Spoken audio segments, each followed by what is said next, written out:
All right, welcome back to Earth Science. So if you got this one, the next one's going to be easy because the next one's very, very, very similar.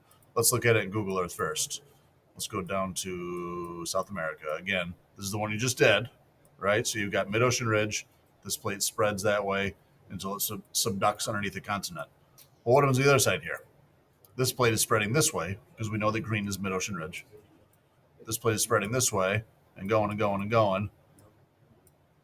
Here's a good section for it. What happens if instead of it hitting a piece of continental crust, what if it hits a piece of oceanic crust? A lot of the same exact thing happens. A lot of the same exact things happen. This blue line is where there's subduction. You can see that there are mountains, and maybe we can even tell some of these are volcanoes. That one not so easy. There's some that you can very easily spot as volcanoes through here. Maybe that guy has that kind of shape. Okay, so it's really the same thing, only instead of subducting underneath a continental plate, it's going to subduct underneath an oceanic plate. The famous type section for this is the Aleutian Islands. This island chain that comes off of Alaska is all volcanic. And you can see there's a lot of earthquakes too associated with the subduction. So let's do it. And again, picture the same exact thing, only instead of this being a continental crust, it's going to be an oceanic crust.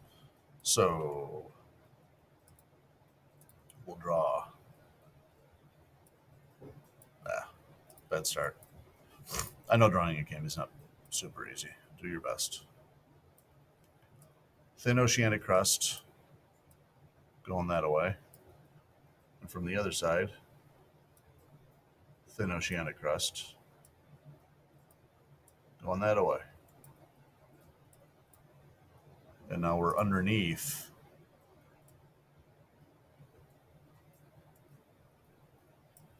the whole of an ocean. Again, I don't know if you've been labeling these sky or atmosphere or whatever. In case you need it. Down here. All right, so what's going to happen? These two hit each other and one subducts. It's the same old story, nothing new. We're going to keep it black though. Which one tends to subduct? The idea is that the older it is, the longer it's been there, the more it's cooled, the more it's compacted, the more dense it is. So that's going to be the one that sinks. In the case of the Pacific over here, you can see, if you just kind of measure in your head, it's about from here to here is about yay big, being easy. Over here to here, it's a lot longer a section. So this crust is pretty darn old by the time it gets over there to subduct, and it will be the one that goes down because it's more dense. This piece might get dragged down a bit as that happens, leading to this little V right there. I did that very much on purpose. And that little V right there will label, once again, a trench. These trenches, ocean, convergence, subduction zones, are the deepest parts of the ocean. Outrageously deep in sections. Mariana's Trench right over here, outrageously deep. You could drop Mount Everest right down inside of there, and it still wouldn't come out of the water by multiple kilometers. It's real deep. After that, it's really all the same stuff happening. This lithosphere is getting sucked down where it's hotter, and with water chemically working its way into the rock through here, we've got some melt. Those little mantle plumes, if you were drawing those, plumes of magma, like those upside down teardrop shapes, that's a bad one. A little better. Same story. Going to melt their way up. They're buoyant, they're warm, they're less dense. And eventually they will pop their way right through this thin oceanic crust, giving you like an underwater volcano. More of that black, sorry. What?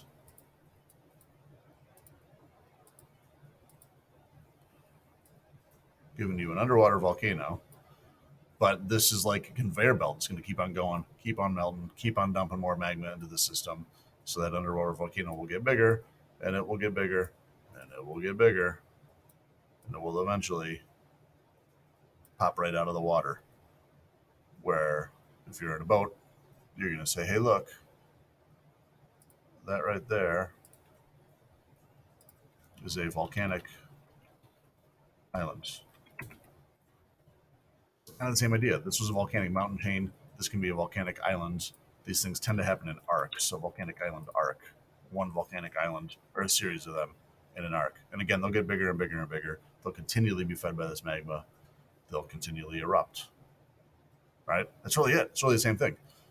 Again, so that's happening there. It's if you've ever heard of the Ring of Fire, it's happening kind of along the whole edge of the Pacific.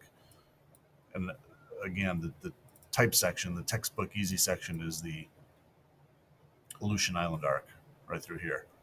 So if I spin Google Earth, if you want it on the left like it was in the drawing, I'll look up. This plate goes that way.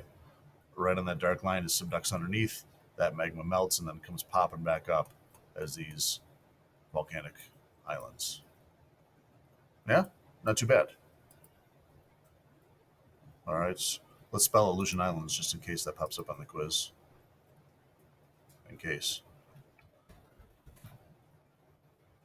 Right, that's right. Aeleuti. Oh, it didn't like it. Yep, I did do it wrong. I'm going to learn to spell it in a year. Aeleutiin, Aleutian Island Arc. All right, sound good. That leaves us with only one to go. Keep it up. Though take a break here and there if we need to.